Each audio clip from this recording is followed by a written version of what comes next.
Hello नमस्कार दोस्तों, स्वागत है आपका हमारे चैनल पर। आज हम बहुत ही ज़बरदस्त फुल और फ्री देवी गीत आप सबके लिए लाए हैं दोस्तों, जिस ट्रैक का नाम है दुल्हा दे दिहली ड्राइवरवा। खेसारी लाल यादव का ट्रैक है दोस्तों। तो उम्मीद करता हूं कि आप सबको ये देवी गीत बहुत ज़्यादा पसंद आने वाला है। तो प्लीज़ इस वीडियो को लाइक कर दीजिए और चैनल पे पहली बार हैं तो चैनल को सब्सक्राइब करके बगल में बेल आइकन की घंटी ज़रूर दबाइएगा हमारा वीडियो सबसे पहले देखने के लिए। तो चलिए दोस्तों, देरी ना करते हुए आज का सुपर डुपर हिट देवी गीत देखा जाए और सुना जाए कैसा है। रही नवरात नई हरावा में कइले, मैया से अपना हम रजी लगइले और रजी लगइले। रही नवरात नई हरावा में कइले, मैया से अपना हम रजी लगइले।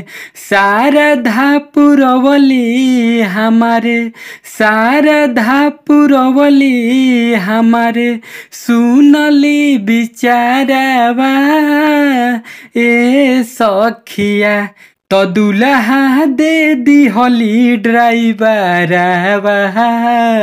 ए सखिया तो दुल्हा दे दिहली ड्राइवरवा।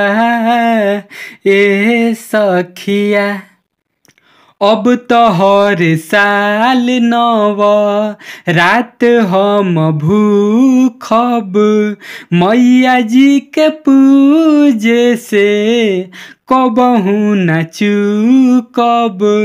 अब तो हर साल नव रात हम भूखब, मैया जी के पूजे से कबहू न चूकब। करब जलसा धरब, करब जलसा धरब, घर में कलशवा। ए सखिया तो दुल्हा दे दिहली ड्राइवरवा।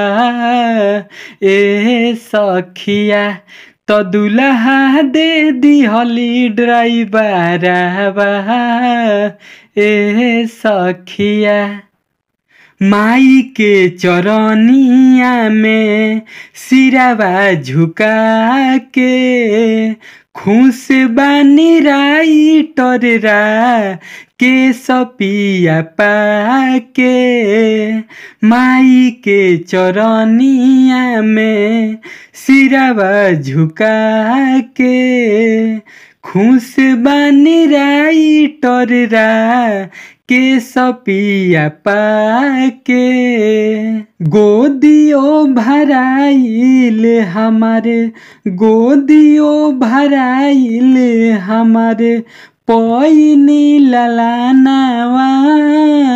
ए सखिया तो दुल्हा दे दिहली ड्राइवरवा।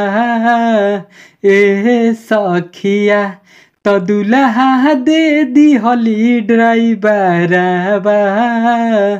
ए सखिया।